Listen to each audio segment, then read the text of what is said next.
Je suis désolé, mais je ne veux pas être empereur. Ce n'est pas mon affaire. Je ne veux ni conquérir ni diriger personne. Je voudrais aider tout le monde dans la mesure du possible. Juifs, chrétiens, païens, blancs et noirs. Nous voudrions tous nous aider si nous le pouvions. Les êtres humains sont ainsi faits. Nous voulons donner le bonheur à notre prochain, pas lui donner le malheur. Nous ne voulons pas haïr ni humilier personne. Dans ce monde, chacun de nous a sa place et notre terre est bien assez riche. Elle peut nourrir tous les êtres humains. Nous pouvons tous avoir une vie belle et libre. Mais nous l'avons oublié. L'envie a empoisonné l'esprit des hommes, a barricadé le monde avec la haine, nous a fait sombrer dans la misère et les effusions de sang. Nous avons développé la vitesse pour nous enfermer en nous-mêmes. Les machines qui nous apportent l'abondance nous laissent dans l'insatisfaction. Notre savoir nous a fait devenir cyniques. Nous sommes inhumains à force d'intelligence. Nous ne ressentons pas assez et nous pensons beaucoup trop. Nous sommes trop mécanisés et nous manquons d'humanité. Nous sommes trop cultivés et nous manquons de tendresse et de gentillesse. Sans ces qualités humaines, la vie n'est plus que violence et tout est perdu. Les avions, la radio nous ont rapprochés les uns des autres. Ces inventions ne trouveront leur vrai sens que dans la bonté de l'être humain, que dans la fraternité, l'amitié et l'unité de tous les hommes. En ce moment même, ma voix atteint des millions de gens à travers le monde. Des millions d'hommes, de femmes et d'enfants désespérés, victimes d'un système qui torture les faibles et emprisonne les innocents. Je dis à tous ceux qui m'entendent, ne désespérez pas. Le malheur qui est sur nous n'est que le produit éphémère de l'avidité, de l'amertume de ceux qui ont peur des progrès qu'accomplit l'humanité. Mais la haine finira par disparaître, et les dictateurs mourront, et le pouvoir qu'ils avaient pris au peuple va retourner au peuple. Et tant que les hommes mourront, la liberté ne pourra pas périr.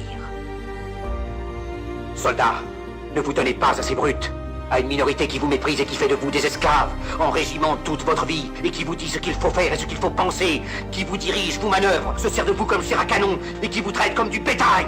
Ne donnez pas votre vie à ces êtres inhumains, ces hommes-machines, sinon pour ce qui est inhumain, ce qui n'est pas avec une machine à la place de la tête et une machine dans le cœur. Vous n'êtes pas des machines, vous n'êtes pas des esclaves, vous êtes des hommes.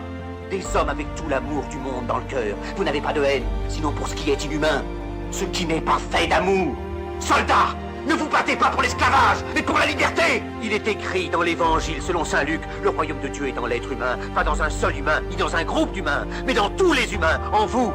Vous, le peuple qui avez le pouvoir de créer les machines, le pouvoir de créer le bonheur. Vous, le peuple, en avez le pouvoir de rendre la vie belle et libre, le pouvoir de faire de cette vie une merveilleuse aventure. Alors au nom même de la démocratie, utilisons ce pouvoir. Il faut tous nous unir. Il faut nous battre pour un monde nouveau, décent et humain, qui donnera à chacun l'occasion de travailler, qui apportera un avenir à la jeunesse et à la vieillesse la sécurité. Ces brutes vous ont promis toutes ces choses pour que vous leur donniez le pouvoir. Ils mentaient. Ils n'ont pas tenu leurs merveilleuses promesses. Jamais ils ne le feront. Les dictateurs s'affranchissent en prenant le pouvoir, mais s'ils font un esclave du peuple. Alors il faut nous battre pour accomplir toutes leurs promesses. Il faut nous battre pour libérer le monde, pour renverser les frontières et les barrières raciales, pour en finir avec l'avidité, avec la haine et l'intolérance. Il faut nous battre pour construire un monde de raison, un monde où la science et le progrès mèneront tous les hommes vers le bonheur. Soldats, au nom de la démocratie, unissons-nous tous! Ce discours de Charlie Chaplin dans Le Dictateur nous rappelle l'importance de lutter pour la liberté et la justice, de croire en notre capacité à créer un monde meilleur, de rejeter la haine et l'intolérance et de valoriser la démocratie. Il nous encourage à ne pas nous laisser contrôler par la peur et à agir avec compassion et empathie. En intégrant ces principes dans notre vie quotidienne, nous pouvons tous contribuer à un avenir plus juste, plus libre et plus humain. En plus de ces conseils, il est essentiel de cultiver la résilience face aux défis. La vie est pleine d'obstacles, mais chaque épreuve est une opportunité de croissance. Pratiquez la gratitude pour les petites choses, car cela peut transformer votre perspective et apporter plus de bonheur dans votre vie. Cherchez à apprendre continuellement, car la connaissance est un outil puissant pour le changement. Encouragez la collaboration et l'unité, car ensemble, nous sommes plus forts et capables de surmonter les plus grands défis.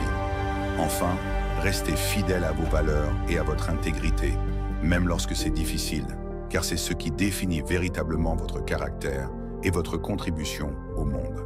En adoptant ces principes, nous pouvons non seulement améliorer notre propre vie, mais aussi inspirer et élever ceux qui nous entourent, créant ainsi un effet domino de positivité et de progrès. Merci d'avoir regardé cette vidéo jusqu'à la fin. J'espère qu'elle vous a plu. Dites-nous dans les commentaires comment vous l'avez trouvée. Si c'est pour la première fois que vous nous rejoignez, nous publions régulièrement des vidéos similaires pour vous inspirer chaque jour et impacter positivement votre quotidien. Alors pour ne manquer aucune de nos publications, veuillez vous abonner à notre chaîne et surtout n'oubliez pas d'activer la cloche de notification. On se dit à bientôt pour une nouvelle vidéo.